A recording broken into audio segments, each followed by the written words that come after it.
barnaamijkeena qoraalada mucashiqiinta maanta waxaan ku bilaabaynaa hadalkii Maxamuud Darwiish. mar ayuu yiri tareenka dhexdiisa waxaan kala fariisanay laba meel oo kala duwan. adiga waxaad rabtay inaad daaqada wax ka fiirsato, anna waxaan rabay inaan adiga ku fiirsado. mar ayuu yiri adiga igama fogid, mana tihid qof aan sugayo, mana ii dhibid oo ilama kulantid, mana tihid qof aan ku tashanayo oo ma tihid qof aan ii qalmin. adiga meel aan kuu raaco ma lahan.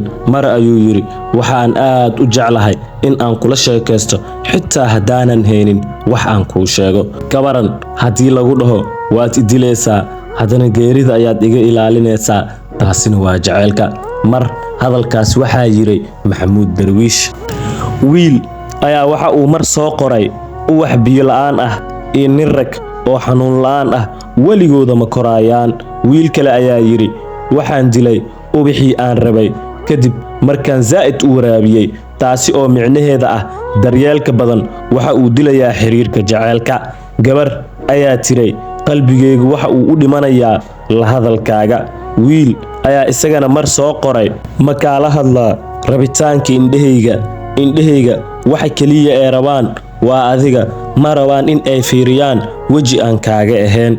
gabar ayaa tiri waxaan rabay in aan u diro message isaga, laakiin nafteyda ma awoodo in aan u diro. waxa uu ahaa message-ka aan rabay in aan u diro, labadeena miyaa midba midka kala sugooyo, mise aniga oo keliya ayaa adiga ku sugooyo.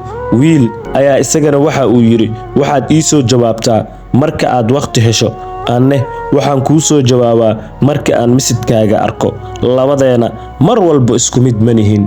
wiil ayaa isagana soo qoray kala tageena kadib waxaan ku bedelay booskaaga inaan nabad iyo xasilooli ku noolaado, halka adigana aad booskayga ku bedeshay qof kale oo labadeena isku mid manihin.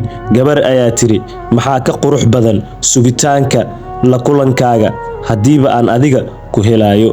mid aan saaxiibanahay ayaa jaceylkiisa u ballan qaaday darteeda inuu u gubi doono adduunka oo dhan.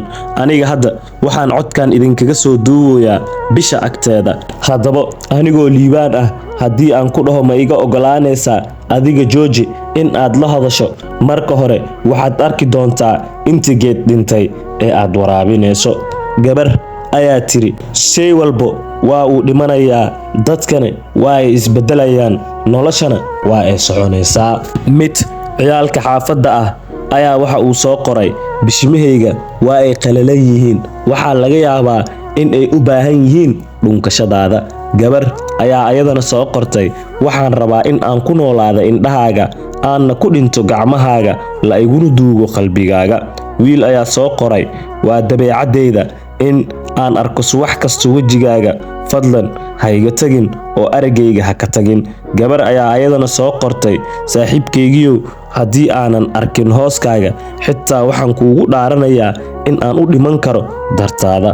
wiil ayaa soo qoray igu dil daacadnimadaada, laakiin ha igu farxadgelinin beentaada. liibaan oo aniga ah waxaan ku leeyahay haddii aad ooydo iyada oo ay indhahaaga ka soo daadanin wax ilin ah waa nooc kaloo ka mid ah xanuunka.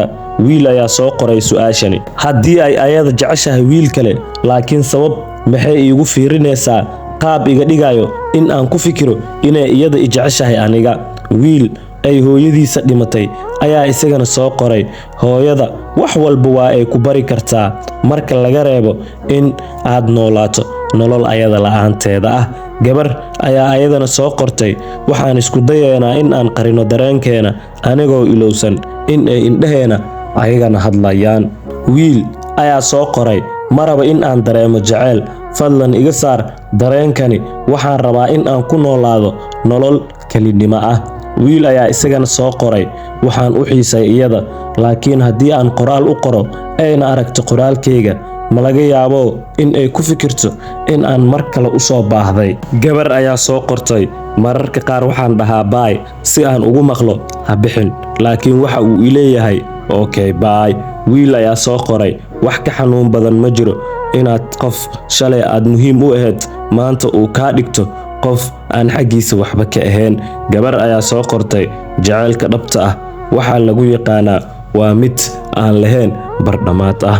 Mortese Basha oo ahaa fanaankii weynaa ayaa isagana mar yiri, qofna kuma haayo qalbigayga adiga mooyaane, waxaadna beddeshay noloshayda oo waxaad i bartay sidaan wax u jeclaan lahaa. Wiil ayaa isagana yiri, mararka qaar uma baahnid in aad wax dhahdo, indhaha ayaa wax walba sheegayo. Waxaan idinkaga tagayaa anna, weligaa waxaad ku jiri doontaa qalbigayga, laakiin marnaba noloshayda kuma soo laaban doontid. Haddii aad ka hesho barnaamijkeena qoraalada mucaashiqiinta, fadlan like saar oo ku soo bir kanaalka Sahanka Dunida, muuqaalkanina u sheer garee asxaabtaada kale.